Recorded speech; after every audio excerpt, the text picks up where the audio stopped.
Tonight, we step into the world of medieval queens, where a private glance, a whispered rumour, or even the way a braid was worn could ignite scandal across an entire court. In this age, a queen's sexuality was never truly her own. It was a political weapon, a currency, and at times, her greatest danger.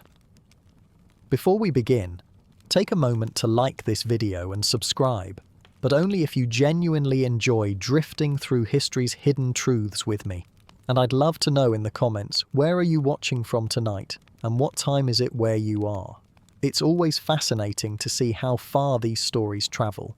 Now let the room grow quiet, ease into the shadows of the past, and let's uncover the secrets of queens who lived and sometimes fell under the weight of scandal. Imagine a world where a queen's virtue wasn't judged in private, but paraded, legislated, and even whispered about at the dinner table. Among the medieval elite, marriage wasn't a personal choice. It was a political arrangement, and sexuality was regulated by law, religion, and social expectation long before a wedding night ever arrived. Virginity, in this context, wasn't only about purity. It was treated as a kind of currency, something courts could trade, frame, or weaponize. Some queens managed to turn this into an advantage. Others found it became the same story that undermined them, and it often began with the body itself. Virginity in the medieval world lived in a strange space. Everyone knew it was private, yet it was always treated as public. For queens and princesses, it became a kind of public secret. It wasn't about love, and only rarely about choice. Instead, it carried the weight of politics, standing as a pledge between families, kingdoms, or church authorities. Among elites especially, a young woman's body could symbolize far more than herself. It could mark the promise of an alliance, the seal of a peace treaty, or the price of a contested inheritance. From the start, daughters were reminded that chastity was not theirs to enjoy or test. It was framed as a form of family wealth, a resource that could be spent to gain favor or cement power. And because inheritance laws depended on legitimate heirs, purity wasn't presented in soft or romantic tones. It was spoken of as proof, evidence that heirs truly belonged to their fathers and dynasties were secure. Adding to this, canon law treated the first night of marriage as more than ceremony. If the marriage was not consummated, it could be annulled, erasing treaties, dowries, and political debts in a single ruling. Consummation, meanwhile, made the marriage legally binding. That is why everything hung on whether the bride was believed to be untouched. The oddity comes in how this was framed. On one hand, virginity was praised in soaring, nearly divine language. Priests compared it to sainthood. Songs and poems spoke of queens as radiant for their innocence. But away from the pulpit, the same women were quietly discussed as though they were contracts in human form. In back rooms and council chambers, her status was weighed against tracts of land, shipping rights, or troop numbers. One voice praised her as exalted, while another scribbled her name into a financial ledger. Everyone recognized the contradiction, but nobody stepped outside it. Mothers, often cast as protectors, became enforcers of rules that left daughters with little breathing room. In court politics, a girl spoken of as anything other than spotless lost value at once. Rumors alone could steal a crown. To prevent this, mothers worked as careful brokers, arranging matches, rehearsing manners, and warning endlessly against any behavior that could spark suspicion. It wasn't just motherly caution. It was preservation of dynastic strategy, sometimes laid out years in advance. The web widened further. Councils, courtiers, and even foreign ambassadors sometimes demanded proof of purity before a marriage contract could move forward. On rare but significant occasions, humiliating physical inspections were ordered, with midwives, priests, or appointed witnesses meant to provide assurance. These acts were framed as moral duties, but they were deeply political, and the praise of clerics reinforced the message. Chronicles spoke of untouched queens as radiant with God's blessing, the virgin state translated into a signal of divine favor for whole dynasties. Every portrait, song, or public word turned her into a symbol until her own voice nearly disappeared. In contrast, life outside the court often looked looser. In parts of Europe, young couples could enter trial unions, informal arrangements that sometimes included intimacy and only later led to official vows. Local customs allowed a woman already pregnant before marriage to proceed if the father accepted her as his bride. Variations like these remind us that strict ideals of virgin purity were most fiercely enforced among the ruling classes. For nobles and royals, the stakes were dynasties. For peasants, the stakes were lower and customs tended toward practicality. Still, the gap between those realities underscored the irony. Those who preached the loudest about virtue were often the most fearful of scandal, while those viewed as needing moral oversight hardly worried at all. Even in noble courts, small allowances could be made if politically useful. A discreet union before vows might be overlooked if the marriage still promised strong alliances. Virginity, then, wasn't always a bright line. It could bend, shift, or be reinterpreted when powerful people needed it to. Beyond the body itself, signals of virginity appeared in smaller but no less loaded forms. Hair became one of the clearest markers. Length, style, and coverings weren't simply matters of taste. They told everyone around you whether you were untouched, married, widow, or already promised. Uncovered flowing hair became an unspoken announcement of availability, while veils and coverings marked a woman as either reserved or no longer in that category. These codes were universally read in court, carrying messages far louder than the woman herself could ever speak. This was the heart of the public secret. Everyone already knew virginity was wrapped up with politics.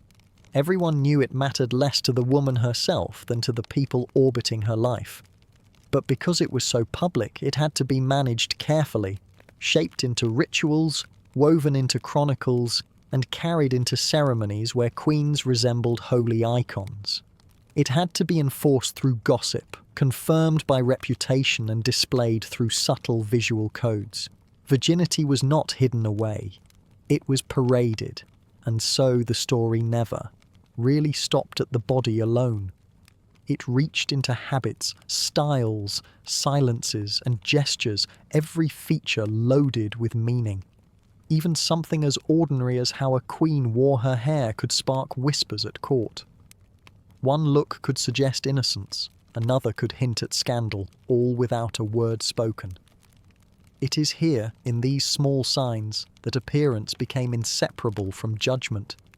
Places where even the simplest style choices carried more weight than most speeches ever could.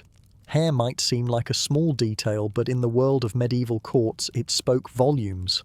The way a queen or princess wore her hair could carry messages just as powerful as anything written into law. Among elites, loose hair often signaled maidenhood and eligibility for marriage, while covered hair usually marked marriage or widowhood. These styles were less about beauty and more about status, and people at court learned to read them as carefully as they might read a contract or a treaty. For unmarried women, especially those nearing marriageable age, long braids adorned with ribbons or jewels quietly announced their position. Loose, flowing hair sent an even clearer signal of availability, whether or not the wearer wished it to. In many courts, these signals worked almost like advertising, broadcasting a woman's value to potential suitors and, by extension, her family's political ambitions. Once married, though, the same uncovered hair that had once glittered like a symbol of innocence became inappropriate. Brides who crossed the threshold into marriage were expected to cover their heads, using veils, hoods, or elaborate headdresses that concealed far more than they revealed. Widows carried their own set of rules. Their coverings tended toward darker fabrics, sometimes plain and devoid of decoration, emphasizing both mourning and sexual withdrawal. Custom varied across regions, but the patterns were clear enough to be understood instantly by anyone at court. These weren't fashion choices in a modern sense. They made up a system of signs, a language where each strand or covering placed a woman firmly within a category. This coded language turned hair into something close to theatre. People didn't just glance at a queen's hairstyle. They examined it, noted differences, and speculated on their meaning.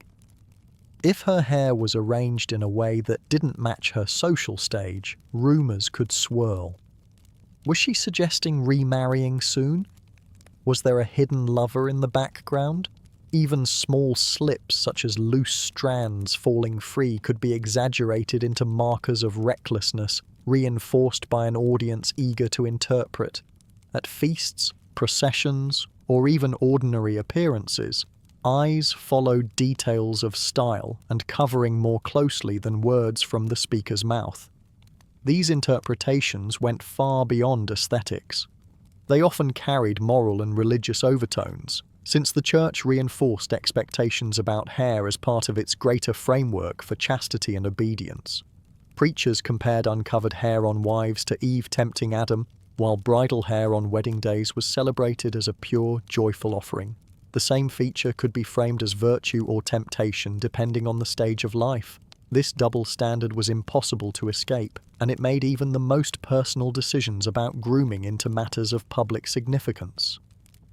The result was that queens and noblewomen lived under constant surveillance. Every veil or braid told a story, whether or not it was one they wanted told. Choices of accessory mattered too. A jewelled net or circlet underscored wealth and dynastic strength, while a plain cloth could be read as restraint or humility. These items looked like fashion, but they were woven into political messaging that shaped how women were seen and judged at court. Accusations could spring from the simplest detail.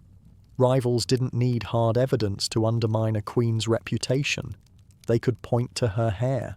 Slightly visible locks beneath a veil, a covering too sheer. These details could spark rumours of betrayal or schemes. Because hair was so visible, it could be weaponized instantly, read as proof of either modesty or impropriety depending on the mindset of the observer. No one asked queens what they meant with these choices. The meanings were assigned to them, often based on political advantage. The fascinating part is how normal this seemed within elite culture. In several regions, appearance worked like language, recognized and read by nobles and clergy alike. Court rituals reinforced the system. Coronations, weddings, and festivals included hairstyles as part of the symbolic performance. Appearances weren't just about pageantry. They scripted women into roles designed to reassure or occasionally unsettle the political audience watching. For women themselves, individuality was rarely an option. Something as simple as tying hair back on a hot day might be judged as improper or suggestive. The rules left no room for personal preference and very little room for error. Hairstyles became markers over which queens had no real control, since whatever they chose could be reinterpreted by observers who carried their own agendas. Even compliance rarely protected them, as suspicion found ways to attach itself to the smallest of deviations, so hair became more than adornment. It was politics displaced onto the body, a visible reminder of how thoroughly private life was made into public property. For queens, there was no escape from the gaze that judged them as though their hair itself testified about their loyalty, their fertility, or their ambitions. Their own voices could be ignored, while the way they appeared was taken as truth. In that imbalance lay enormous risk. And sometimes that risk proved decisive. There are accounts of queens whose reputations suffered, not because they confessed or were caught defying norms, but because the whispers around their appearance gained traction. Hairstyles carried weight that could tilt public opinion, strengthen rumours, or even help decide royal futures. We'll meet one such queen soon, a woman whose hair, and the gossip it provoked, shaped her destiny in ways she couldn't control. In that world of close watching and whispered judgment, another belief pressed even harder on women. The idea that they were born with a hunger men could never match. This wasn't something women claimed for themselves. It was assigned to them by clerics, by medical writers, and by traditions that reached back to antiquity. Queens, aristocratic women, even ordinary wives were all painted with the same brush. They were told that their bodies carried an appetite that, if not restrained, would cause men to stumble into moral failure. The message was constant, and for women in positions of visibility, it was inescapable. Much of it drew from ancient medical theory, especially the writings of Galen echoed later in Europe's universities. Physicians taught that women's bodies were cooler and wetter than men's, which supposedly made them more prone to urges that demanded release. In their view, orgasm wasn't indulgence but a way to keep the female body in balance. That claim became medieval proof that women were built for deeper craving. Of course, we should be clear. None of this reflected reality. It was theory passed off as scientific truth, accepted because it came wrapped in scholarship and diagrams. When combined with church teaching, it gave people a tidy way to argue that women were naturally inclined to excess. The church then layered on its own logic. Sermons and writings didn't stop at saying women wanted too much. They accused women of using that desire deliberately to tempt men into weakness. Eve, framed as the first to yield, became the portrait through which every other woman was judged. If Eve had brought sin into the world, then surely her daughters carried the same danger. In courts, this association was never far from reach. A queen accused of indiscretion wasn't just a wife at fault. She stood as a reminder of humanity's oldest story of downfall. That biblical shadow gave rumours extraordinary power, and once they circulated, there was no easy way to shake them off. The contradiction sat in plain view. Women were told they couldn't help but want more, yet at the same time they were blamed for wanting it all. Too much desire meant sin. Too little meant coldness or cruelty. Silence created space for others to invent motives on their behalf. The framework left women with no safe ground. Even their marriages emphasized the imbalance. Laws in both canon and secular courts assumed that once a union was consummated, consent was considered permanent. This made prosecution of marital rape nearly impossible, since the wife's original agreement to wed was taken to mean lifelong obligation. In practice, queens might wield influence at banquets and festivals, but privately they had little legal defense if their wishes clashed with their husband's claim of conjugal right. This legal and social matrix gave court rivals another tool. If a queen showed open warmth to a favorite courtier, enemies could interpret it as proof of forbidden craving. If she kept her distance, it might signal hidden disdain or suspected coldness. Either way, the reputation of insatiable appetite was ready to be applied. And once rumours stuck, they often spread faster than any denial could stop them. A glance across a hall could become the seed of a slander that grew into political weakness. Many never required evidence. The stereotype itself acted as the evidence. That trap was almost airtight. A woman could wear veils, move modestly, and demonstrate piety, yet still fall under suspicion from a murmur or two. Because the system defined women as guilty by nature, proof was unnecessary. Kings, councillors, and clerics could all justify action against a queen by pointing to common knowledge of female desire. Even saintly reputations could turn fragile. An admired ruler one month, an object of scandal the next. Everything rested on the willingness of those around her to grant protection, and once that shield dropped, accusations became nearly impossible to fight. For queens, the stakes were amplified. A farmer's wife might suffer gossip among neighbours, but for a woman at court, judgment came from chroniclers, bishops, foreign dignitaries, and a whole kingdom of eyes.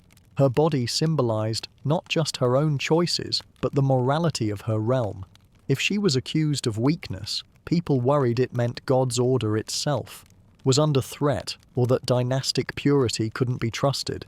One accusation could place treaties and successions at risk, not just reputations. And because fears about women's appetite were embedded in theology and law, there was no appeal to fairness. The presumption of guilt was too deeply woven into the story everyone already believed. So queens lived under a contradiction sharpened into a weapon, said to crave too much, yet punished for every sign of wanting at all. They carried the weight of anxieties about morality, inheritance, and divine order, invisible obligations that no degree of obedience could resolve.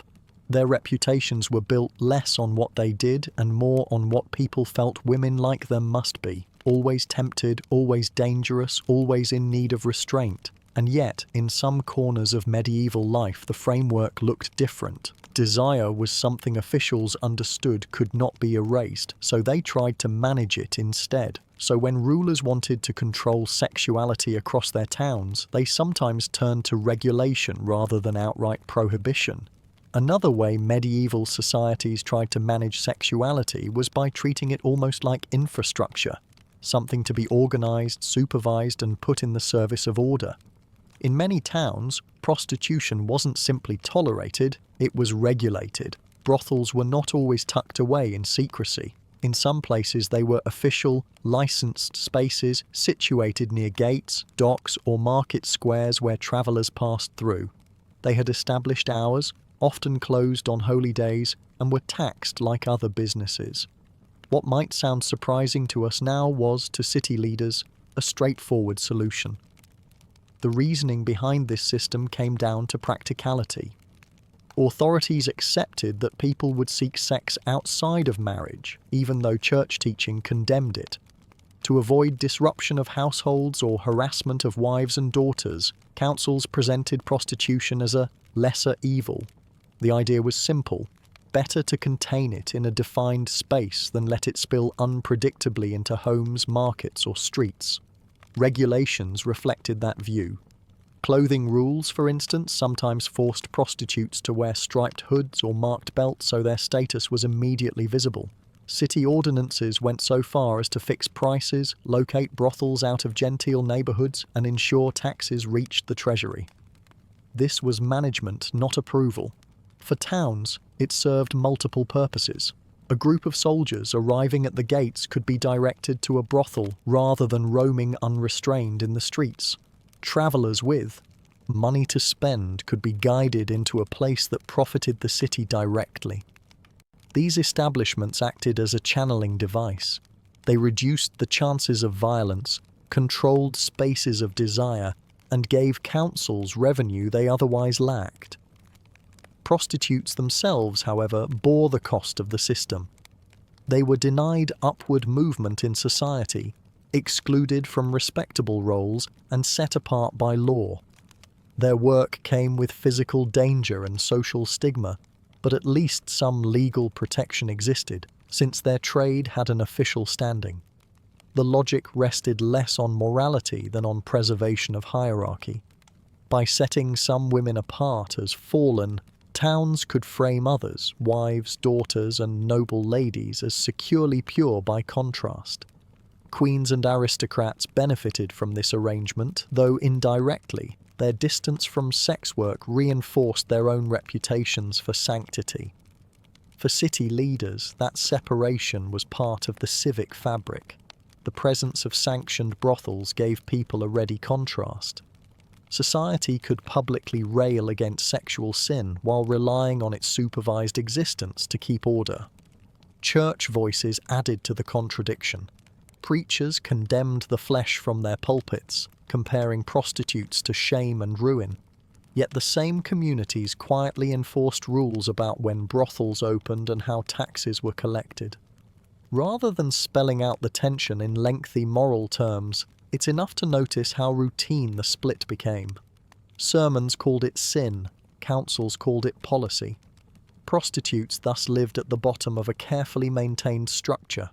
Ordinances restricted them from wearing fine fabrics or jewelry reserved for higher-class women, instead demanding noticeable markers of their station. Their labor-funded civic projects, but they could be shamed in festivals or even displayed in the margins of medieval art as symbols of vice. In this way, their marginalization became structural. Their visibility shored up the claim that noble women lived beyond such taint. For rulers, the system's convenience was clear. By outsourcing suspicion and impurity to a set group of women, queens remained above reproach in everyday discourse. But this only worked when social lines held. As soon as rumors suggested that a noble or royal woman crossed into behaviors associated with prostitutes, outrage surged. What queens were accused of was not just personal preference or private scandal. They were said to threaten the very separation the structure depended on. In cities across Europe, this contrast shaped how people imagined sexuality. It created a double world. On one side, respectable wives and queens paraded at festivals wrapped in silk and sanctity. On the other, women marked by clothing worked in sanctioned houses funded by taxes. The neatness of that divide was always fragile. When queens fell under suspicion, their supposed sins carried wider implications because they broke through a line towns had worked hard to police. That is why reputations mattered so much inside medieval politics. Authorities could treat sex as a public utility when it concerned anonymous women at the edge of town. But with queens, every rumour struck at the foundation of dynasties and treaties. If order was built by keeping lines in place, then scandal threatened to undo borders, both literal and symbolic. And soon enough, history offers us a vivid example. In one case, whispers about a royal woman's intimacies did not just shake a household or stir gossip, they altered the map of Europe itself. Sometimes the power of rumour didn't just shake reputation, it reshaped entire kingdoms. Few stories show this more clearly than that of Eleanor of Aquitaine, one of the most influential figures of the Middle Ages. Her legacy wasn't only tied to her wit or charisma, but to the vast lands she inherited. Aquitaine sprawled across southern France, rich with vineyards, fortresses, and trade routes. Whoever controlled it held one of Europe's greatest prizes. And as with so many queens, Eleanor's body and her reputation became inseparable from the politics that determined who held those riches. Her first marriage bound Aquitaine to the French crown. Eleanor wed Louis VII of France, and on paper it was an alliance that gave Paris enormous strength. But marriage at that level wasn't just about loving union, it was a political treaty. Almost immediately, tensions set in.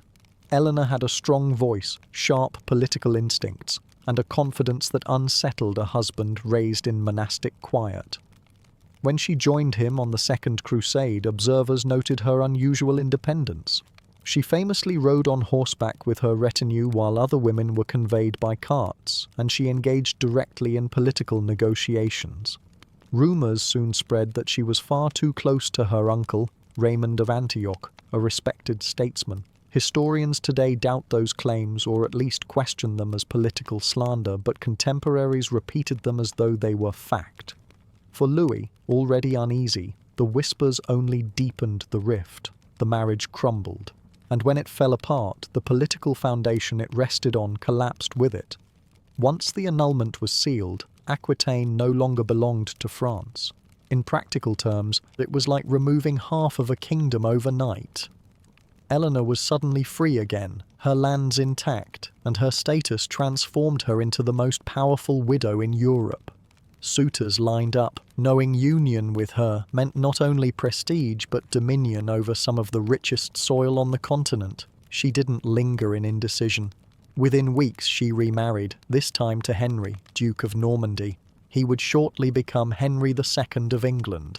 The speed of her remarriage turned heads and fueled speculation.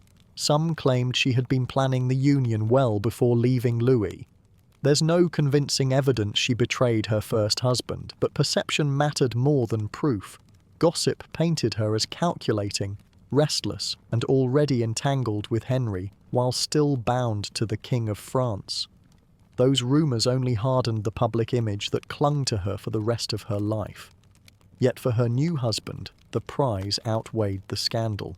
With their marriage came not only Normandy's strength, but also the huge expanse of Aquitaine. This transfer permanently disturbed the balance of power in Europe. The English crown now stretched its influence deep into French territories, making rivalries unavoidable. It wasn't that Eleanor's union alone caused later wars, but it undeniably tilted the stage. Her remarriage contributed to long-term Anglo-French tensions, conflicts that centuries later included the 100 Years' War. What mattered to contemporaries was not abstract dynastic theory, but the shock of watching an entire region pass from one crown to another on the basis of scandal and annulment. Unlike other queens who withered under accusation, Eleanor endured. Her reputation was tarnished in clerical writings, where she was caricatured as headstrong or lustful, but she kept her footing because she retained real material power. Aquitaine, still hers by inheritance, gave her leverage ordinary consorts lacked.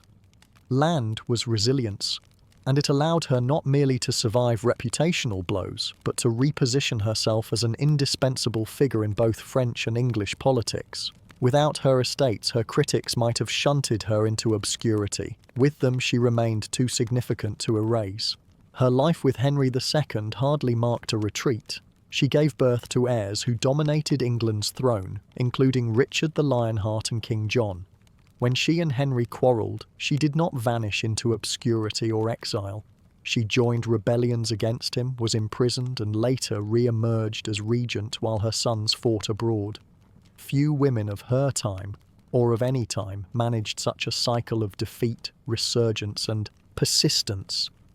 The same accusations meant to silence her became reminders of her importance. Chroniclers returned to her name, sometimes in disapproval, but always acknowledging her presence.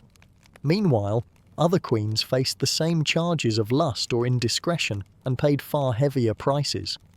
Margaret of Burgundy, for instance, was accused of adultery in the 14th century, confined to a fortress and quickly erased from power. She had no robust network, no lands, and no independent base to protect her. Gossip alone was enough to break her fortunes and relegate her to obscurity. Eleanor's case underscores how much difference resources made. The slander was similar, but the outcomes diverged sharply. Where one woman lost everything, Eleanor maintained and even expanded her legacy.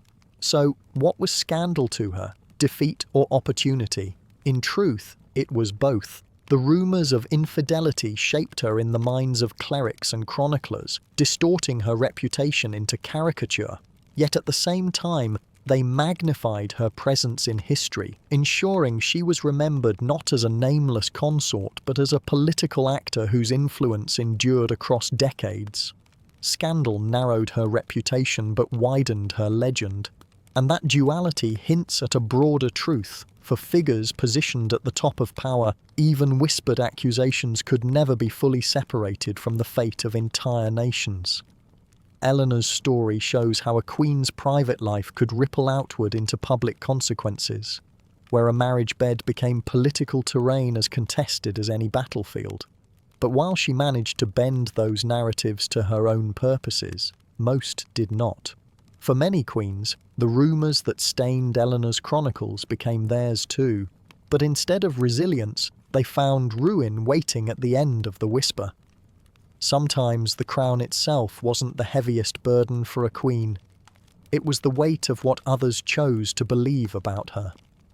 In courts where gossip travelled faster than letters and truth rarely stood a chance, rumours could turn invisible words into iron chains. A queen might stand at the height of ceremony one day and be cast into disgrace the next, undone not by armies or rivals on the battlefield, but by whispers tying her name to betrayal. Margaret of Burgundy's story shows how quickly the tide could turn. As wife to Louis, heir to the French throne, her position seemed secure. She lived within one of Europe's grandest dynasties, connected to wealth and influence. Yet in 1314, that security dissolved overnight in what became the notorious Tour de Nesle affair. Rumours accused her and her sister-in-law of adultery with knights close to the court. No proof was ever solidly presented, but few demanded it. Cultural expectations already cast women as naturally prone to lust, so suspicion alone was often enough to seal a fate. Margaret was declared guilty in public opinion before she had any chance to defend herself. Her supposed crime wasn't judged on evidence. It was judged on whether it seemed possible in the imagination of those who already assumed women were dangerous with desire. Soon after, she was imprisoned at Chateau Gaillard, a fortress now serving as her cage. There, cut off from politics and stripped of her voice, she faded into silence. She died in prison, remembered less for any decisions she made as queen and more for the scandal that marked her down. For her, biography became rumour, and rumour became history. Isabella of France faced a different path but the same trap of public judgment. Married to Edward II of England, she lived amid a court divided by his favouritism toward powerful companions, men who overshadowed her influence. Discontent grew, and so did the appetite for whispered stories. When Isabella allied with Roger Mortimer and eventually turned against her husband, rumours of intimacy between them leapt into chronicles and coloured nearly every account that followed. Whether true or not mattered less than how easily people could believe it. In 1326, she invaded England with Mortimer, deposed Edward II, and ruled as regent for her young son. She held real authority, but no matter what successes she achieved, her image was framed through suspicions about the man beside her. For her, politics and scandal marched together, one never escaping the other.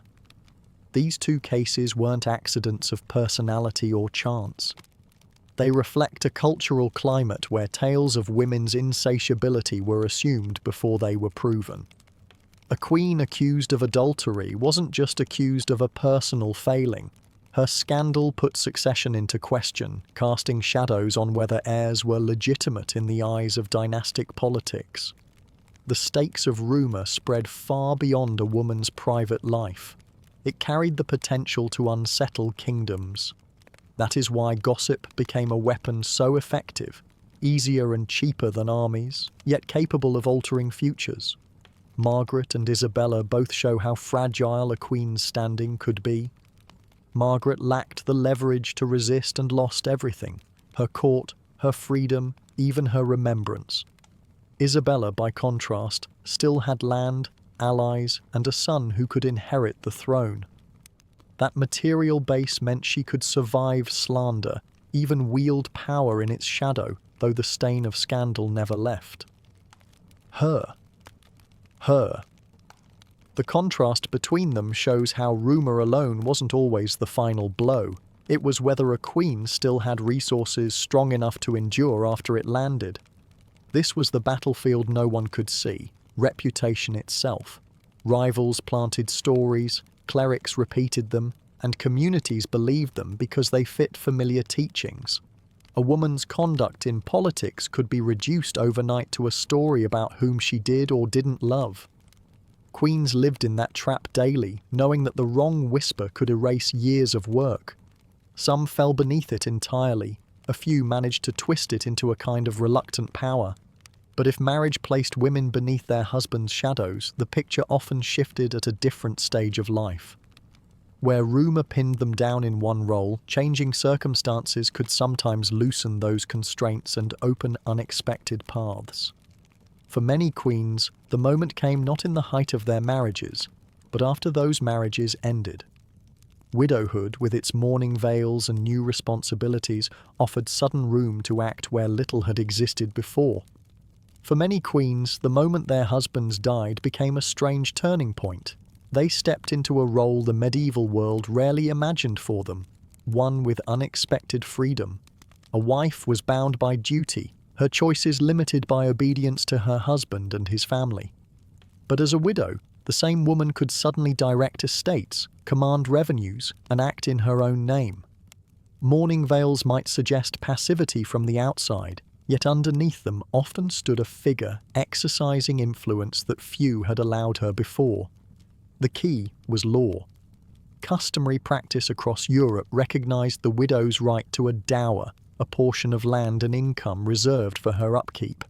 By controlling dower lands and household revenues, a widow effectively managed the lifeblood of her family's fortune. She might oversee harvests, deal with tenants, and resolve disputes, duties usually tied to male authority. For queens, this could extend even further. With no husband to eclipse them, widowed consorts became protectors of inheritances, and at times the linchpins holding whole realms steady during succession crises. This sudden authority often brought tension. Relatives and heirs sometimes saw widows less as guardians and more as obstacles. A widow with access to income could fund her own networks or simply refuse to release land. Pressure to remarry was constant. a quick way to neutralize her independence. If she resisted, relatives or rivals might move against her, reducing her influence. What power she wielded depended on allies, local, customs, and her ability to walk the fine line between expectation and autonomy. Some widows carried this authority into the heart of governance. When kings left heirs too young to rule, their widows sometimes stepped in as regents, making decisions as caretakers of the realm. In that role, they were not symbolic figures. They presided over councils, approved laws, even raised armies if necessary. Chroniclers softened the image, describing them as mothers guiding children. But the reality was more direct. For years at a time, these women acted as heads of state, even if history later veiled their authority beneath stories of grief and nurture. Of course, widowhood did not erase suspicion. A woman acting alone with wealth and political voice unsettled a system built to keep her dependent. If she embraced her role too openly, she risked being accused of arrogance or usurpation. If she remarried quickly, it could look like ambition. If she waited too long, whispers suggested schemes or secret lovers. Male writers circulated jokes about widows as calculating or lustful, using humour to cut down the legitimacy of their influence. No matter how they moved, widows lived under eyes ready to reframe their choices as scandal. Despite this, some managed to transform these fragile years into lasting prominence. Records show widows skillfully managing estates, expanding patronage of churches, or positioning children in strong marriages. Others wielded authority in regency councils, ensuring their heirs came of age with dynasties intact. In each case, widowhood offered opportunities their lives as wives had rarely provided. If they survived political pressure, they gained agency that reshaped the course of kingdoms. What makes widowhood striking is how accidental the freedom was. Law did not intend to elevate women, yet in the moment of a husband's death, loopholes and customs left space where female authority could stand. Sometimes the space was narrow, forcing women into careful compromise. Other times it opened into extraordinary influence, turning queens into rulers in everything but name. That uneasy balance set the stage for something larger. There were queens who found influence only when circumstances bent the rules, and then there were those who claimed rule outright. If widows sometimes navigated authority from behind veils, a few others stood openly before their courts, commanding armies and redefining the crown itself. Some queens did not wait for permission to lead. They stepped into the role of sovereign rulers, holding authority usually reserved for men.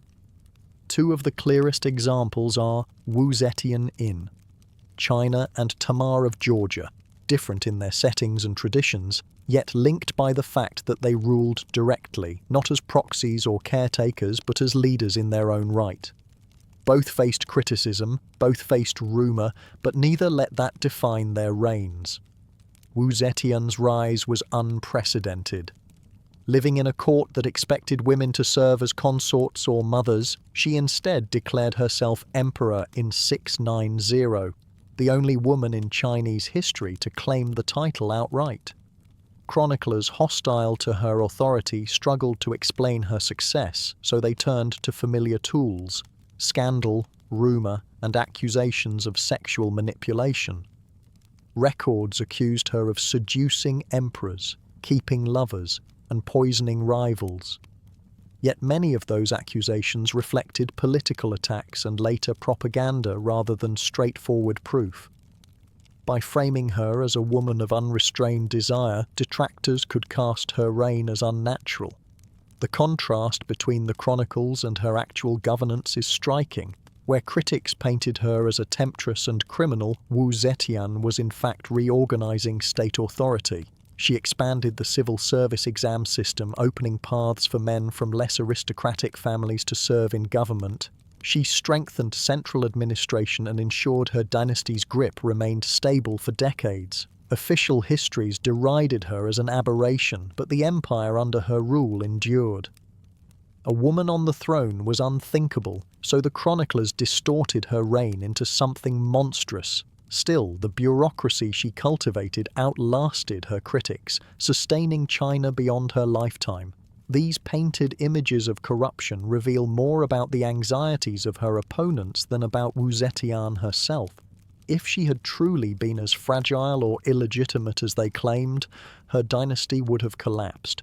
Instead, it flourished, evidence that accusations of immorality were less about truth and more about undermining a woman who dared to command absolute power. Across the continent, another queen faced suspicion, though in very different surroundings.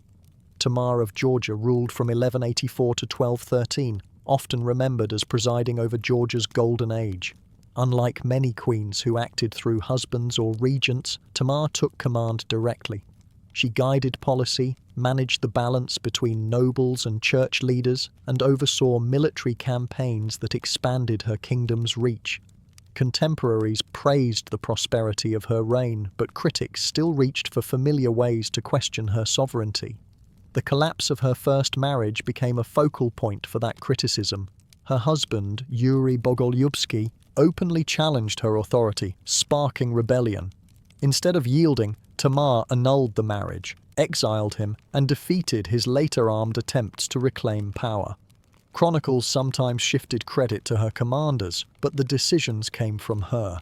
She chose to face opposition, assert control, and secure her independence as ruler. Her firm response silenced doubts and left little question that she held the crown in her own right. Like Wu Zetian, Tamar's power prompted resistance from elites uneasy with a woman in command. Nobles questioned her rule, rumors circulated about her personal life, but the reality on the ground contradicted them. Under her authority, Georgia fought off invasions, extended its territory, and strengthened ties with surrounding states. What might have been a fragile reign endured long enough to leave a durable legacy. The parallels between these two stories highlight a recurring pattern. When women ruled directly, their opponents often reached for sexualized narratives to describe them.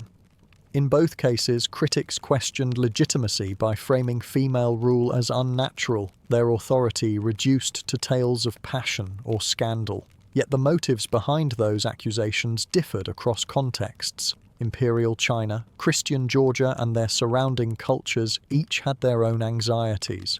What stayed consistent was the convenience of such stories, easily believed in societies already primed to doubt women in power. Even so, their achievements show through the layers of propaganda.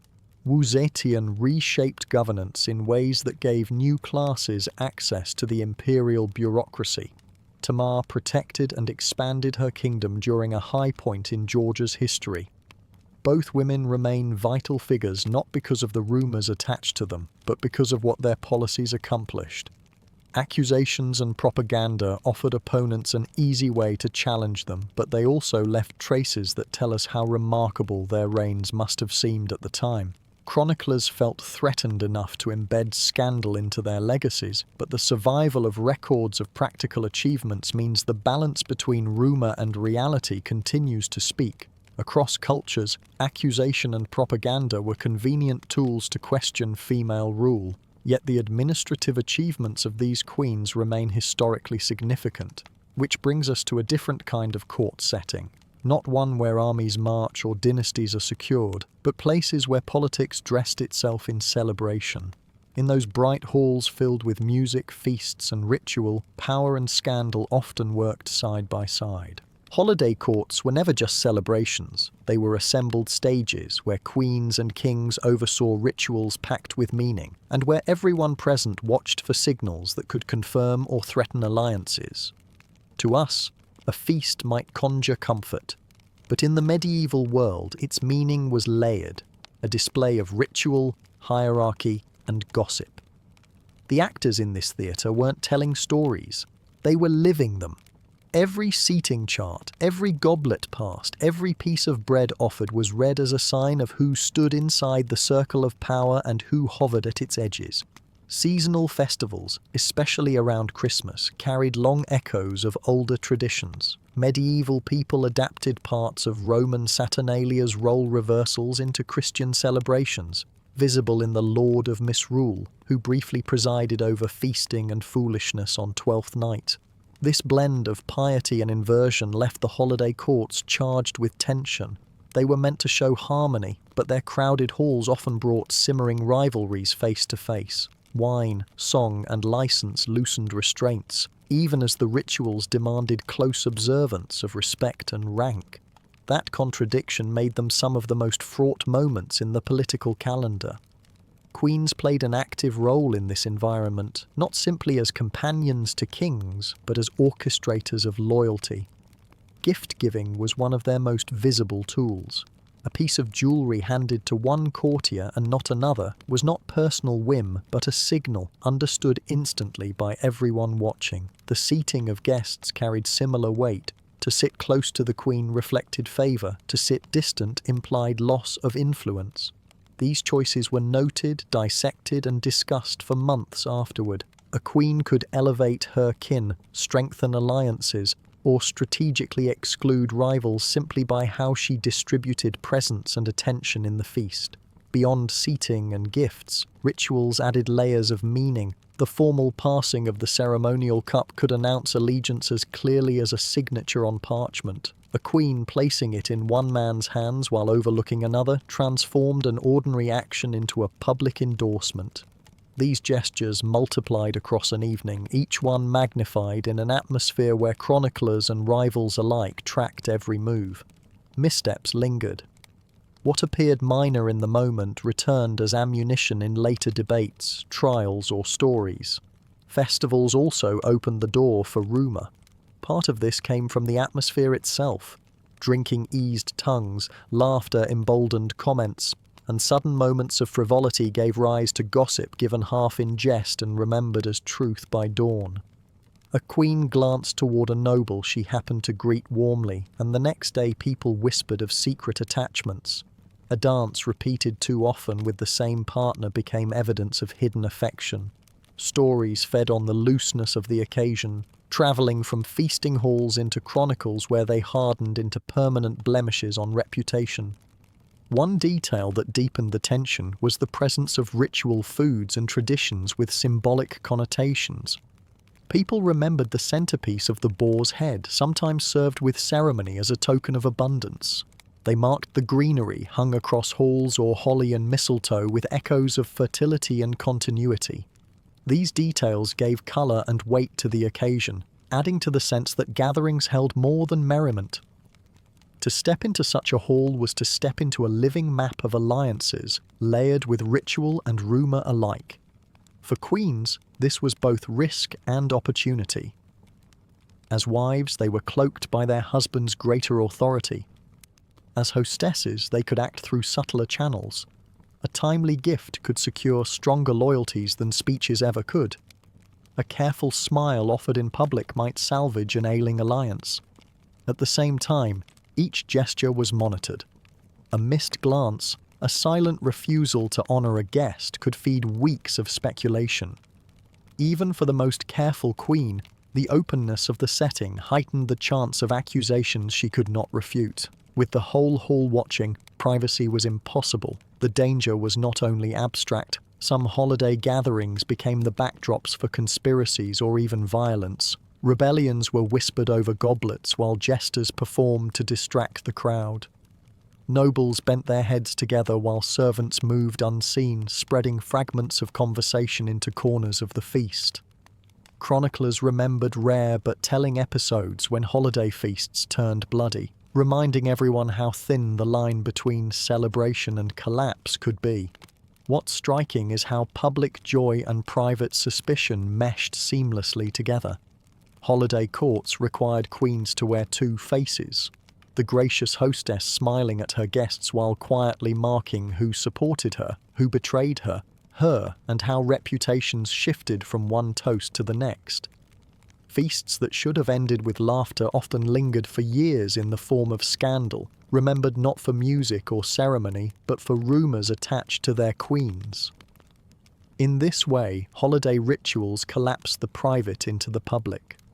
Dancing, serving, smiling, actions that in another place might have been ordinary, became risks. The queen's body, her gestures, her gaze carried signals interpreted by rivals far beyond her intention.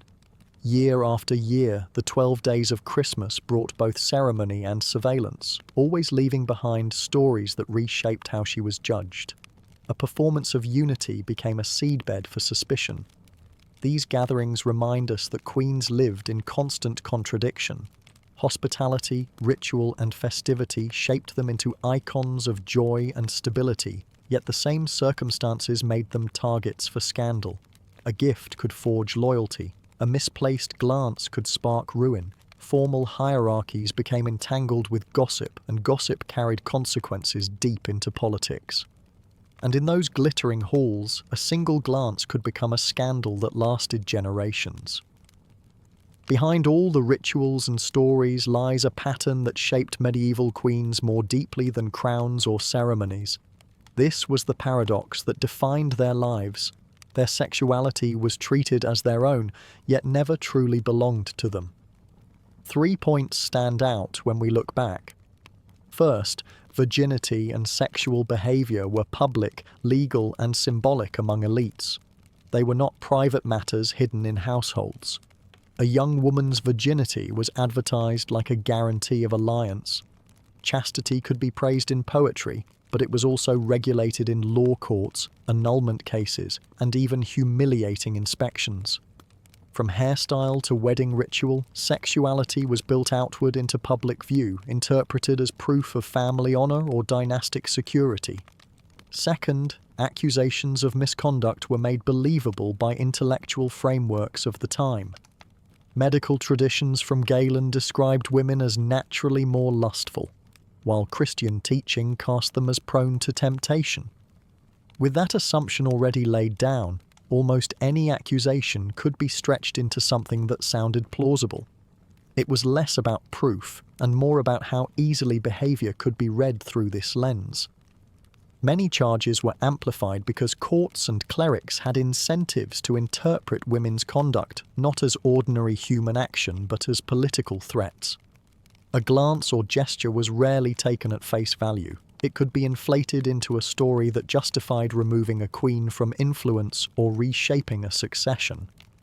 Third, scandal did not always destroy. Some queens managed to endure or even redirect it. Eleanor of Aquitaine was accused repeatedly of infidelity or scheming, yet her inheritance of Aquitaine kept her influential long after her marriages ended. Isabella of France carried the shadow of supposed adultery, but she moved through it to place her son on England's throne. Wu Zetian faced chronicles saturated with slander, but while her critics wrote, she secured her empire through reforms. In each case, survival came not through purity of reputation, but through resources, allies, and careful use of symbols that softened or repurposed scandal. Personal will mattered, but material backing often decided who endured. From these points, the paradox becomes clearer. Queens were celebrated as holy figures of purity and condemned as dangerous seductresses, often within the same lifetime. Their bodies became shorthand for questions about borders, inheritances, and divine favor. Allegations against them weren't only about morality, but about rearranging power. Scandal was not peripheral to politics. It was one of its instruments. And so, queens were never only themselves. They lived under narratives imposed from outside, their real choices confined by stories already expected of them. Their power rested on embodying contradictions, to appear pious yet politically useful, to show humility while exercising influence, to accept slander while surviving within it. Some collapsed under the pressure, others found ways to keep moving through the shadows that rumour cast. This is the paradox unveiled. Intimacy was public, appearance was evidence, and stories of desire did the work of armies. Queens endured it with different fates, but the pattern remained. And if we listen closely, we begin to notice the deeper lesson. These women were not only living their lives, they were also living inside the stories others chose to tell. In medieval Europe, the image of a queen was not only tied to her political and dynastic role, but also to the constant fear that her sexuality might overflow the carefully policed boundaries of courtly life. For centuries, the Church had taught that women were naturally more susceptible to temptation, more inclined toward lust, and more vulnerable to the devil's influence. This made them, in the imagination of clerics and chroniclers, the perfect vessels for witchcraft. And when the woman in question happened to be a queen, her alleged dabbling in sorcery carried not just personal but political consequences. Witchcraft in the Middle Ages was never purely about casting spells. It was a language through which male authorities, clerics, judges, or political rivals explained female influence that they could neither control nor fully understand. When a queen wielded charisma or when she bent powerful men to her will, it was easier for her enemies to say she had used potions and incantations than to admit she possessed intelligence, charm, or political skill. Her bedchamber and her supposed cauldron merged into one threatening image.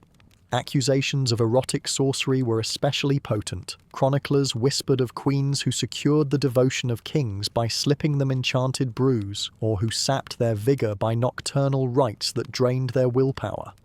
Such claims were almost never backed by evidence, but they reflected genuine anxiety about female sexual power in a society where the balance of authority was meant to rest firmly in male hands. Take the example of Isabeau of Bavaria, Queen of France in the late 14th and early 15th centuries. She lived during the reign of Charles VI, a king plagued by bouts of madness. As his illness deepened, rival factions at court scrambled for influence, and Isabeau's own reputation was weaponized against her. Rumors spread that she had bewitched the king, either to gain control over him or to weaken him deliberately. Chronicles accused her of debauchery, promiscuity, and occult practices, blending real political tensions with a fascination for sexual scandal. To suggest that she used sorcery in her private encounters was to imply that her authority was illegitimate, that it came not from her position as queen but from the dark arts. Another notorious figure was Joanna of Naples, who reigned in the 14th century over one of the most contested thrones in Europe. Joanna faced multiple coups, accusations of murder, and open hostility from the papacy. Chroniclers hostile to her claimed that she combined lust with witchcraft, seducing men and then binding them to her through forbidden charms. For her enemies, it was easier to accuse her of spellcasting than to acknowledge her political maneuvering in a violent, unstable kingdom. These stories were not confined to Western Europe. In Byzantium, empresses such as Zoe Porphyrogenita were rumoured to employ potions and magical ointments to maintain their youthful appearance and keep their lovers enthralled. Byzantine sources often described women at court experimenting with perfumes, cosmetics, and herbs in ways that blurred the line between medicine and sorcery. When Zoe, well into her 60s, continued to command the passion of younger men, whispers of erotic magic became a way to explain what contemporaries could not otherwise rationalize. Underlying these accusations was a cultural fear, the belief that women's sexuality, if left unchecked, could unman even the strongest ruler. Witchcraft offered a framework for that fear. Erotic magic supposedly allowed a queen to invert the expected hierarchy, making the king dependent on her rather than the other way around. The idea that a woman could enthrall a monarch with nothing more than a glance, a touch, or a sip of enchanted wine was terrifying to a world built on patriarchal authority. The Church reinforced these anxieties. Theologians wrote treatises warning of women who consorted with demons and used their bodies as conduits for temptation. The Malleus Maleficarum, the infamous witch hunter's manual published in 1487, insisted that women were more carnal than men and therefore more likely to practice witchcraft. Though the text appeared at the tail end of the medieval period, it reflected centuries of suspicion. Queens who were perceived as too influential, too sexual, or simply too independent could be branded with the same stigma as village women accused of flying on broomsticks. It is telling that most accusations of erotic witchcraft against queens appeared during moments of political instability, when a king was weak, when factions battled for control, or when foreign powers intervened. The queen's role often became the focus of scrutiny. If she showed loyalty to one side, she might be accused of enchanting them. If she opposed another, she was said to have cursed them. The language of sorcery allowed enemies to disguise political attacks as moral and spiritual outrage. What makes these stories so fascinating is not whether they were true. There is no reason to believe that most queens ever practiced anything resembling witchcraft, but how they reveal the intersection of power, sexuality, and fear. To accuse a queen of erotic sorcery was to strip her of dignity while at the same time acknowledging her influence. It suggested that she mattered enough to be dangerous, that her private life had public consequences. Erotic witchcraft also reflected the wider medieval worldview, where the boundaries between medicine, magic, and religion were porous. A queen might use herbs for fertility, ointments for beauty, or prayers for health. To allies, these were natural remedies. To enemies, they became spells. The same act could be interpreted in radically different ways depending on the political context. Ultimately, the myth of the bewitched king or the sorceress queen endures because it captures a truth about medieval anxieties. Women in positions of power were seen not simply as political actors but as potential disruptors of the entire cosmic order. Their sexuality was never private. It was always a matter of public concern, open to judgment, gossip, and manipulation. In this way, accusations of erotic witchcraft served as both a weapon and a mirror. They were weapons in the sense that they could tarnish reputations, justify political coups, or rally support against a powerful woman. And they were mirrors in that they reflected the deep insecurities of a patriarchal society that feared losing control over its rulers and over itself. For queens, navigating this dangerous terrain meant balancing displays of piety, fertility, and obedience with the reality of wielding power in turbulent courts. Some succeeded in crafting an image that deflected suspicion. Others were consumed by the rumors. But all lived under the shadow of the belief that their sexuality might at any moment be reinterpreted as sorcery. Behind the thick stone walls of medieval palaces, where velvet curtains muffled whispers and guards kept the curious at bay, another world sometimes unfolded, one that mixed politics, sex, and secrecy. Chroniclers, travellers, and later satirists often wrote about hidden gatherings in which the most powerful women of the realm, queens, duchesses, and noble ladies, played roles that blurred the line between ritual, pleasure, and political theatre. These tales of secret courtly orgies fascinated contemporaries not because they were common, but because they struck at the heart of medieval anxieties. What happened when women of status stepped beyond the narrow bounds of chastity and obedience? If a peasant girl strayed, her sin was local scandal. If a queen or princess did, it threatened the symbolic fabric of the kingdom. The medieval court was not simply a household, it was the nerve centre of governance. Every gesture, every feast, every ceremony carried political meaning. Sex, too, could become part of this theatre. When rumours circulated of orgiastic gatherings involving noble women, they were rarely understood as private indulgence. Instead, they were interpreted as signs of corruption at the heart of power, evidence that those entrusted with the fate of nations were instead consumed by appetite. One of the most persistent stories comes from late medieval France. The infamous Ball of the Burning Men in 1393, where King Charles VI and courtiers dressed as wild men danced at a masquerade. The tragedy of fire overshadowed the event, but satirists later embroidered it with tales of sexual excess, insinuating that the queens and ladies present were as scandalous as the men's antics. Chroniclers linked noblewomen to the chaos, hinting at suggestive games played in shadowed chambers once the flames had been extinguished. Similarly, in Italy, accounts circulated of the courts of Ferrara and Naples, where powerful duchesses supposedly hosted midnight revels. These events, blending music, masked identities, and elaborate costumes, became the canvas on which later writers painted scenes of orgiastic abandon. Whether exaggerated or true, the suggestion that high-born women participated in such rites shocked and fascinated.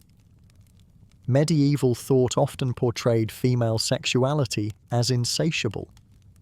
Medical treatises of the time, drawing from Galenic theory, insisted that women craved sexual release more than men. In this framework, an orgy at court was not just scandalous, it was almost expected, the logical conclusion of allowing too much freedom to women of power.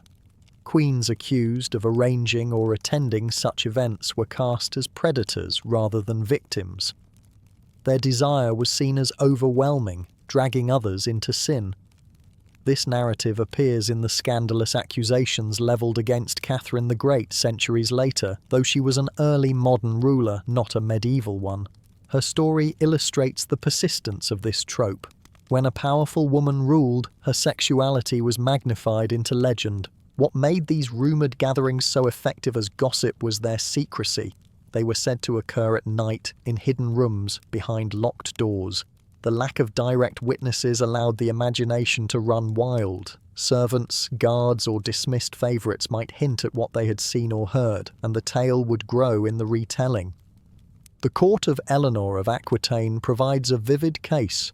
As Queen of both France and England, Eleanor was already notorious for her boldness. Chroniclers hostile to her claimed that she presided over courts of love where erotic games, including roleplay and licentious poetry, were celebrated.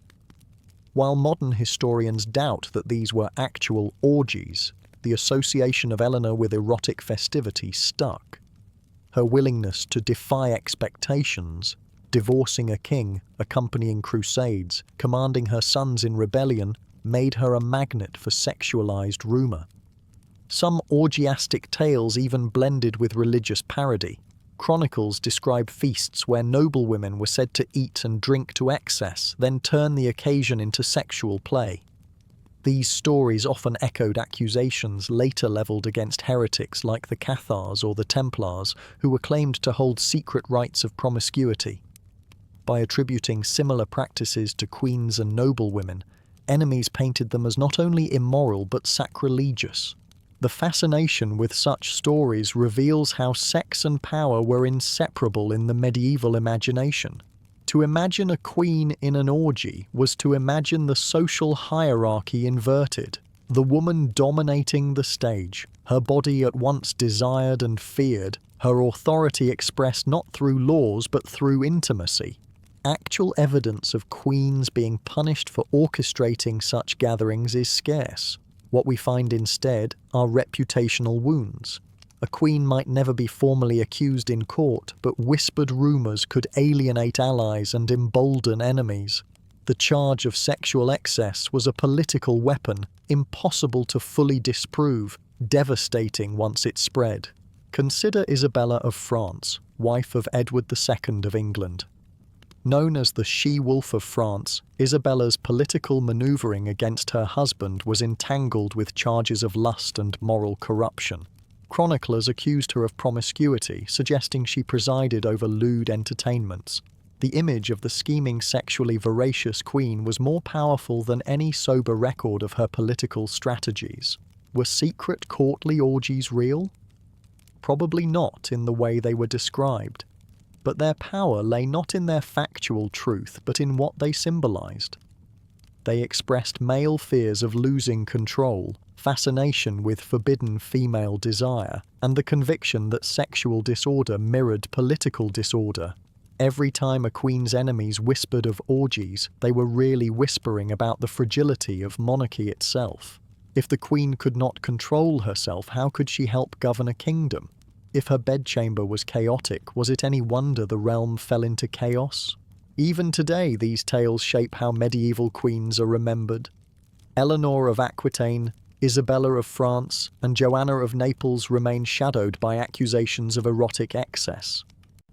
Their political achievements, marriages that united kingdoms, rebellions that reshaped Europe, patronage that nurtured culture, are often overshadowed by salacious legends of the bedroom.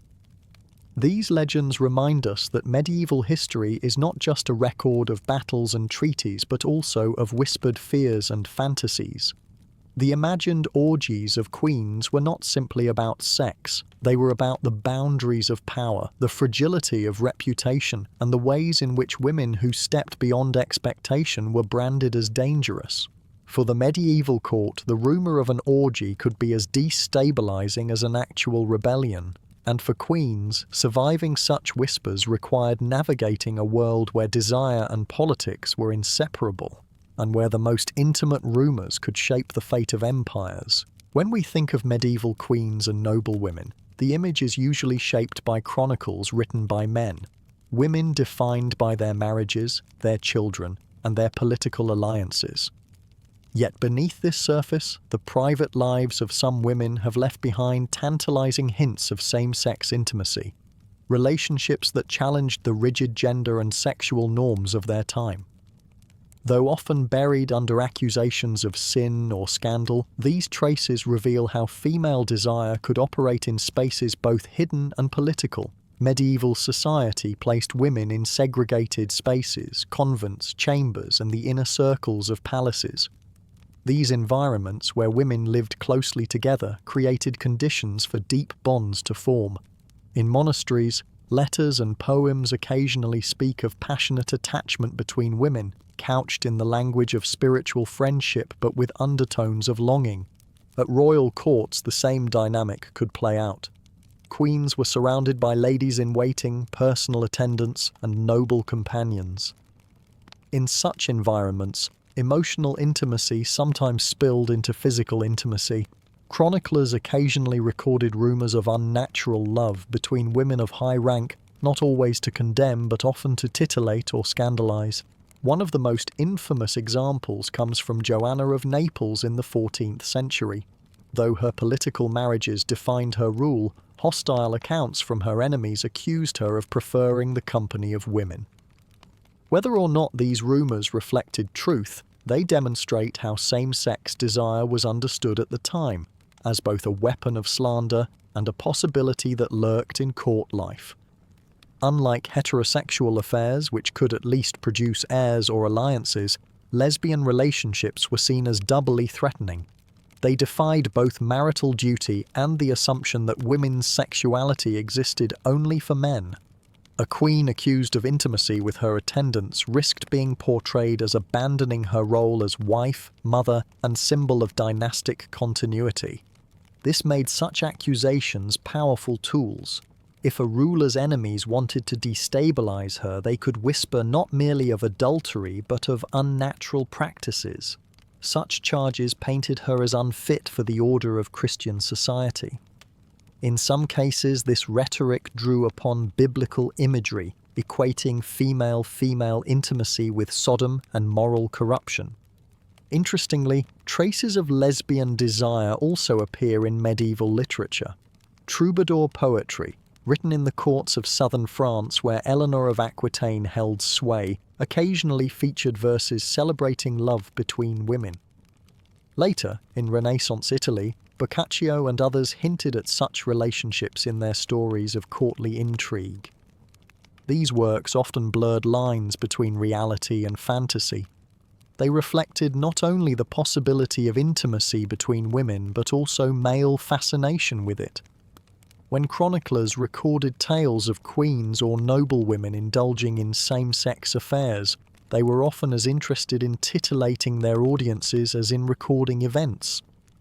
The eroticization of lesbian relationships became a way to both condemn and sensationalize powerful women. While many of these accounts are hostile, they also reveal how women might have found agency within oppressive systems. In a world where their bodies were often treated as political tools, married off to cement alliances, scrutinized for signs of fertility, or condemned for alleged excess, same-sex intimacy offered a sphere outside male control. Relationships between women could provide emotional refuge from arranged marriages, physical pleasure in an environment of constant surveillance, and solidarity in courts dominated by male power. To suggest that queens or noblewomen may have sought such connections is not to impose modern categories of identity onto the past, but to recognize that desire can find expression even in restrictive contexts. Because lesbian affairs posed no threat of illegitimate heirs, they were often treated with silence rather than open punishment. The Church condemned all sodomy, but female-female intimacy was less frequently prosecuted than male homosexuality. Part of this was disbelief. Many medieval men simply could not imagine women experiencing pleasure without them. When such affairs were acknowledged, they were usually framed as evidence of a woman's depravity rather than as a concrete crime. For queens, the damage was reputational rather than legal, a whisper that their desires were unnatural, making them easier to paint as dangerous or unfit to rule. Rumours of same-sex desire even touched the formidable Eleanor of Aquitaine. Chroniclers hostile to her claimed that during her time in Antioch she grew unusually close to her uncle, but other stories suggested she favoured the company of noblewomen in her retinue. While no solid evidence survives, the persistence of such tales shows how male writers framed powerful women's relationships through the lens of sexuality, unable to conceive of strong female bonds without erotic suspicion. What lesbian desire at court really threatened was the medieval order itself. If women could direct their love, loyalty, and pleasure toward each other, then men's claim to own their bodies was undermined. A queen with a female lover signalled a different kind of intimacy, one that could not be controlled by dynastic contracts or patriarchal expectations. That is why such accusations carried such sting. They were not just about sex. They were about power diverted from men to women. Even if most of these affairs remain hidden in rumour and innuendo, their very existence in the record shows how pervasive the fear and fascination with same-sex intimacy was in medieval Europe. Whether whispered in cloisters, suspected in the Queen's chamber, or imagined in poetry, lesbian desire was part of the mental world of the time. For modern readers, these stories remind us of the complexity of women's lives in the past. Medieval queens were not only pawns of marriage or symbols of dynasties. They could be figures of scandal, rumour, and desire, women whose very existence stretched the boundaries of what was thinkable. The whispers of lesbian love at medieval courts show us how gender, sexuality, and power were intertwined. They illustrate how even in eras of repression, human intimacy found ways to surface, shaping reputations and histories in unexpected ways. In medieval Europe, a king's adultery was often tolerated, even expected. Male rulers flaunted mistresses without fear of losing legitimacy, their virility seen as proof of strength. But for queens, love affairs were dangerous. A single rumour of infidelity called into question the legitimacy of heirs, the very foundation of dynastic succession. This double standard created a paradox. Queens were surrounded by handsome courtiers, knights, and ambassadors, yet their bodies were supposed to remain untouched except by their husbands. When they strayed, the scandal was magnified not only as a breach of morality but as a potential threat to the entire political order. One of the most famous forbidden affairs of the Middle Ages unfolded in England. Isabella of France, the queen consort of Edward II, lived through a marriage marked by neglect and humiliation. Edward openly favoured male companions, particularly Piers Gaveston and later Hugh Despenser, while sidelining his queen. Amid political unrest, Isabella found an ally and a lover in Roger Mortimer, a powerful Marcher lord. Together, they plotted not just an escape from Edward's dominance, but his overthrow. Their relationship became the nucleus of a rebellion. In 1326, Isabella and Mortimer invaded England with a modest army, gaining support from barons weary of Edward's rule. Edward II was captured and forced to abdicate in favour of his young son, Edward III. Mortimer and Isabella ruled as regents, openly living as partners. The scandal of their affair outraged many, not only because of the Queen's infidelity, but because it blurred the lines between love and power. Their dominance was short-lived. Edward III eventually seized power and had Mortimer executed. But the affair left a mark on English history, showing how a Queen's private rebellion could destabilise a monarchy. Another English queen, Margaret of Anjou, wife of Henry VI, became entangled in rumours that her closeness to Edmund Beaufort, Duke of Somerset, was more than political. Henry VI's mental instability created a power vacuum, and Margaret fought fiercely to defend her husband's reign. Enemies claimed her son, Edward of Westminster, was not Henry's child, but Somerset's, an accusation designed to delegitimise the Lancastrian heir. Whether or not the affair occurred, the rumour alone undermined Margaret's position, fueling the fires of the Wars of the Roses. Here we see how forbidden love, real or imagined, could destabilise entire dynasties. For queens, desire was never just personal.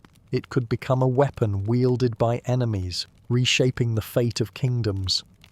Eleanor of Aquitaine, one of the most powerful women of the medieval world, also found herself entangled in forbidden passion. Married first to Louis VII of France, she later wed Henry II of England, giving birth to the Plantagenet dynasty, but Eleanor's boldness, independence and beauty attracted rumours of affairs. Chroniclers accused her of improper intimacy during the Second Crusade, particularly with her uncle Raymond of Antioch. While likely exaggerated, these stories reveal how Eleanor's charisma blurred the lines between diplomacy and desire. Later, her rebellion against Henry II, supporting her sons in revolt, was sometimes interpreted through the lens of her rumoured affairs.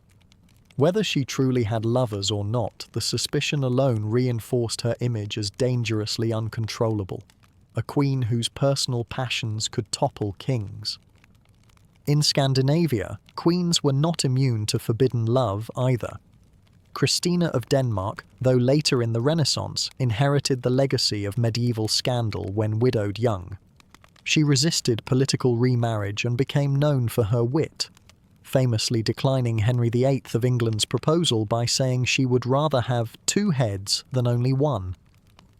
Rumours surrounded her interactions with certain noblemen, suggesting she may have pursued love outside political expectation.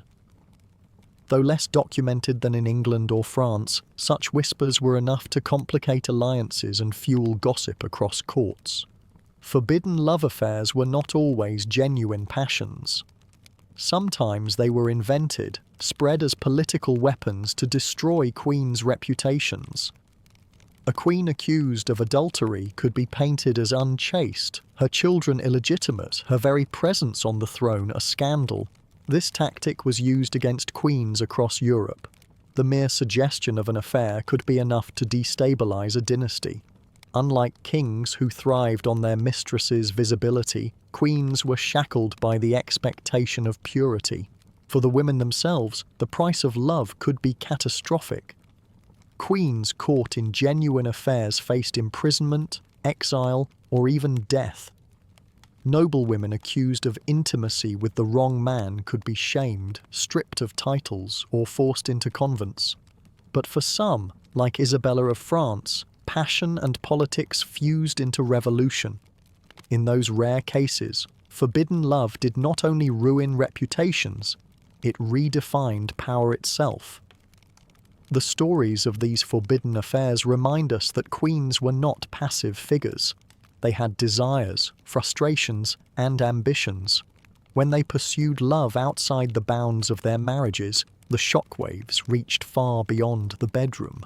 Dynasties shook, wars erupted, and reputations shattered. In a society where women's bodies symbolized dynastic continuity, forbidden desire became political dynamite. Queens risked everything when they followed their hearts, and history has never forgotten them.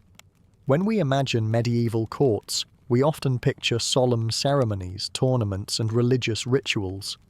But beneath the surface of pomp and protocol, courts also hosted entertainments that could shock, arouse, or scandalize contemporaries.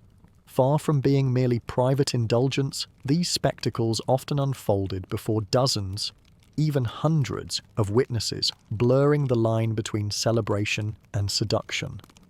Medieval rulers understood that their courts were theatres of power. Every feast, dance, or procession carried symbolic meaning, projecting wealth, authority, and prestige. Yet the same stage that displayed political grandeur could also showcase sexual intrigue. Queens and noblewomen were often caught at the centre of these performances, sometimes willingly, sometimes unwillingly, their reputations shaped by how their conduct was interpreted in the spectacle. Court dances were never only about movement, they were rituals of proximity.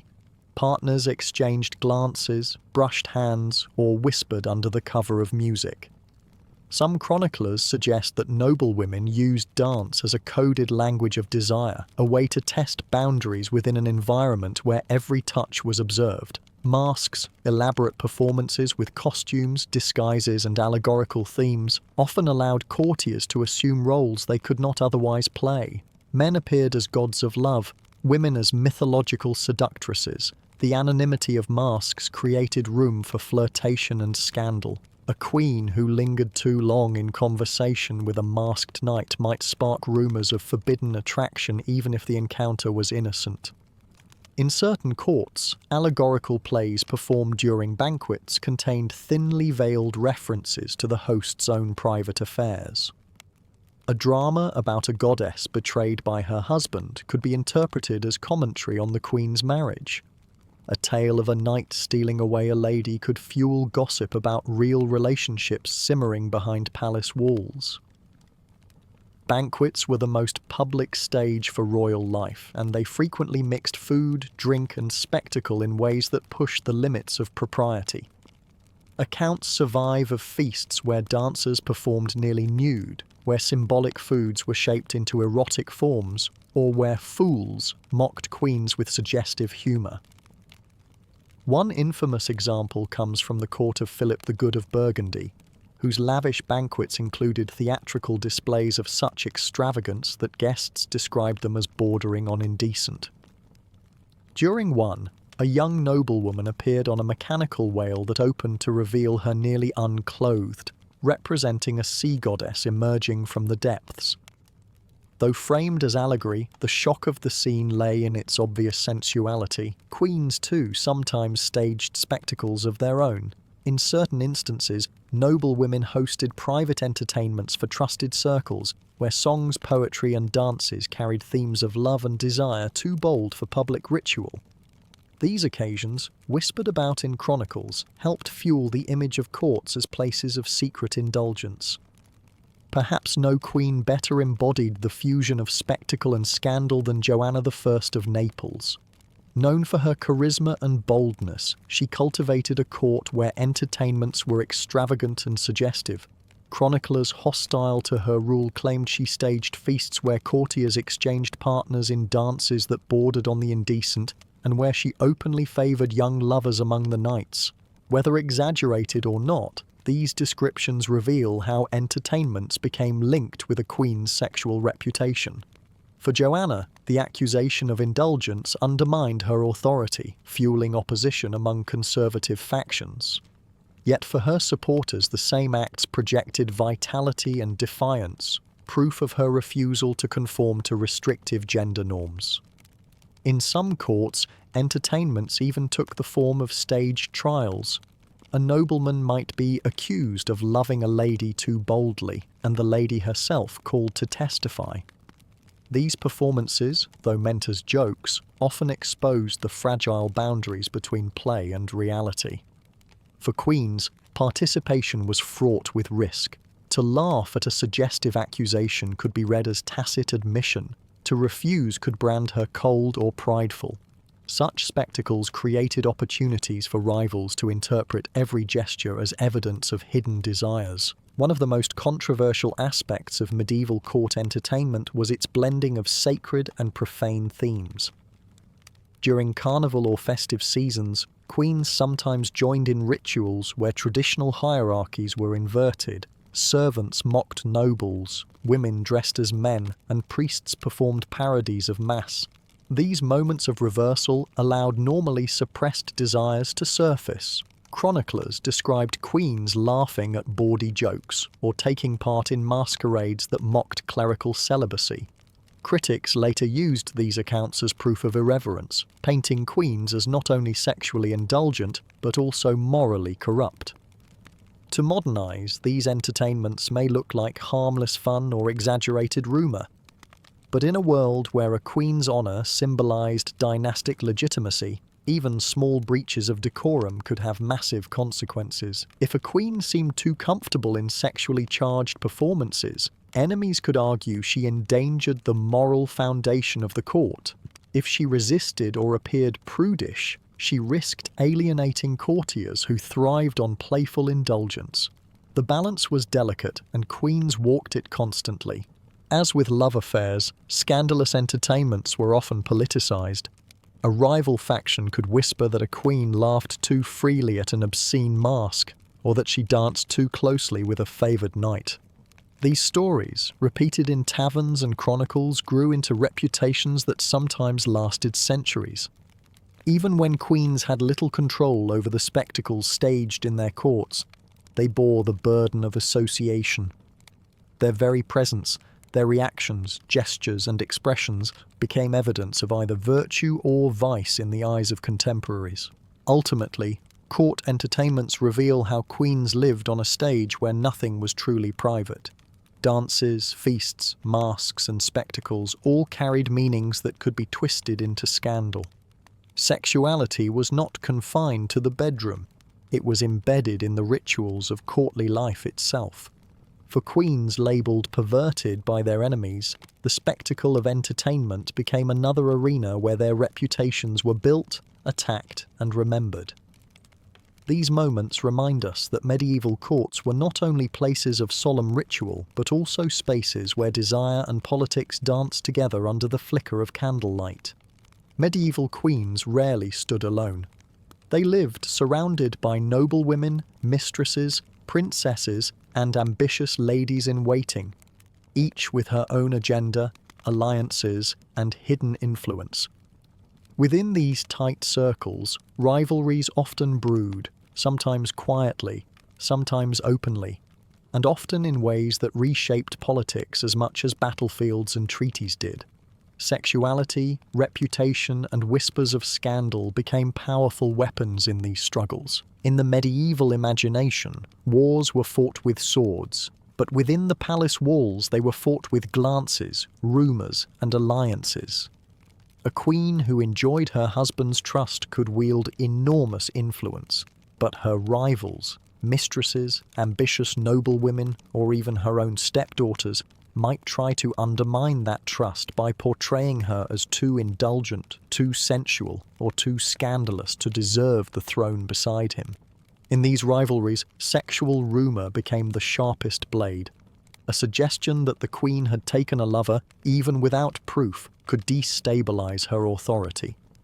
Unlike a knight who could defend his honour in combat, a queen's defence rested on reputation, which once damaged was nearly impossible to fully repair. Few queens navigated rivalries as dangerously as Eleanor of Aquitaine. Married first to Louis VII of France and later to Henry II of England, Eleanor brought wealth, beauty, and political acumen that made her one of the most powerful women in Europe. But her second marriage placed her in direct conflict with Henry's mistresses and with his daughters from other unions. Chroniclers hostile to Eleanor accused her of encouraging her sons to rebel against Henry, the so-called Great Revolt. Yet just beneath the political accusations lay insinuations of sexual rivalry. Eleanor, they suggested, resented Henry's lovers as much as his authority. These whispers painted Eleanor not simply as a strategist, but as a jealous woman, her political moves reduced to emotional vengeance. The strategy worked. For centuries, Eleanor's political brilliance was overshadowed by tales of her excessive passions, a portrait carefully crafted by rivals who knew the danger of her power. Another infamous rivalry played out in the early 14th century between Queen Isabella of France, wife of Edward II of England, and the king's favourites, Hugh and Hugh the Younger Despenser.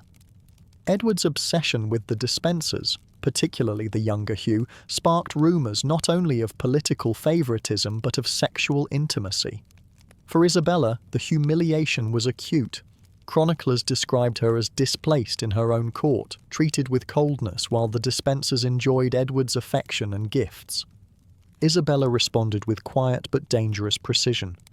She cultivated alliances with discontented nobles and eventually launched an invasion of England with her lover, Roger Mortimer. Edward II was deposed, and the Despensers were executed with brutal public spectacle. Here, rivalry fueled by sexual politics toppled a king. Isabella was vilified in later chronicles as the she-wolf of France, her affair with Mortimer portrayed as scandalous. But beneath the accusations lay the reality of a queen who turned personal humiliation into political revolution. One of the most persistent rivalries in medieval and early modern courts was between queens and royal mistresses. While the queen held legal authority as consort, mistresses often held the king's heart, and sometimes his ear in matters of state. At the French court, queens like Anne of Brittany and Catherine de' Medici constantly battled the influence of royal favourites. Mistresses could distribute patronage, shape foreign alliances, and undermine the queen's dignity by flaunting their intimacy with the king. For queens, the rivalry was especially cruel. To confront the mistress openly risked appearing jealous and weak. To remain silent risked losing influence altogether. Either way, whispers of sexual inadequacy or excessive jealousy could tarnish their image. Not all rivalries involved mistresses. Sometimes queens clashed directly with other royal women. Consider the case of Joanna II of Naples, whose reign was marred by conflict with ambitious noblewomen who accused her of promiscuity. At one point, rivals spread rumours that she had lovers brought to her chambers in secret tunnels, framing her as a ruler enslaved to desire. These accusations were less about truth than about power. By framing Joanna as overindulgent, her enemies sought to delegitimize her authority. To rule effectively, she needed loyalty from the nobility. To weaken her, they tarnished her sexual reputation. Rivalries weren't always between queens and equals. Often, ladies-in-waiting, women who served in intimate proximity to the queen, became conduits for scandal. Some courtiers accused queens of sharing lovers with their attendants. Others hinted at same-sex relationships, which shocked medieval moralists and made for sensational gossip. Because ladies-in-waiting were so close to the queen, even their smallest actions could reflect on her. A lady caught in a compromising situation might spark rumours implicating the queen herself, creating webs of scandal that blurred truth and invention. These rivalries remind us that sexual scandal was rarely about sex alone. It was a political tool, sharpened by those who sought advantage. Queens who won these battles, like Isabella of France, reshaped kingdoms. Queens who lost, like Joanna II, found their names forever associated with indulgence, whether deserved or not. Rivalries also show how fragile queens' reputations were. A king might recover from rumours of indulgence by demonstrating strength on the battlefield. A queen whose authority rested heavily on her perceived virtue had no such margin for error. For queens, sexual reputation was both armour and vulnerability. To be seen as virtuous was to command respect. To be seen as scandalous was to risk deposition, assassination, or historical defamation. Rivals knew this, and they wielded rumour with devastating effectiveness. But queens also knew how to fight back. Some cultivated images of piety, commissioning religious works to counteract accusations. Others leaned into their reputations, embracing the role of the seductive queen to gather loyal followers. Each strategy carried risks, but in the dangerous game of court rivalries, passivity was never an option. Queens and their rivals lived in a world where whispers could move armies and scandal could topple dynasties. Sexual politics was not a sideshow but a central arena of power. For every treaty signed in a council chamber, there was a rumour whispered in a palace corridor, shaping the fate of kingdoms just as decisively. In this world, queens were both players and pawns, forced to defend their dignity in courts that thrived on scandal. Their rivalries remind us that power in the Middle Ages was not only about crowns and swords, but also about reputations, whispered secrets, and the fragile line between desire and disgrace. At times, queens sought validation from the highest authority in Christendom, the Pope. A papal endorsement could silence rumours and reaffirm a queen's legitimacy. Conversely, papal disapproval could ruin her reputation and even her political position. Consider Catherine of Aragon, whose marriage to Henry VIII was first legitimised and later delegitimised by papal authority. Although her story belongs to the early modern era, it illustrates a broader truth. Queens lived under the constant threat that their sexual lives might be judged not only by courtiers and chroniclers but by Rome itself. Queens often commissioned religious works, chapels, altars, illuminated manuscripts, to counteract accusations and reinforce an image of piety. These acts served not only as personal devotion, but also as political messaging. A queen associated with patronage of the church could defend herself against scandal, presenting herself as a living model of Christian virtue. For example, Blanche of Castile, mother of Louis IX of France, cultivated an image of strict piety.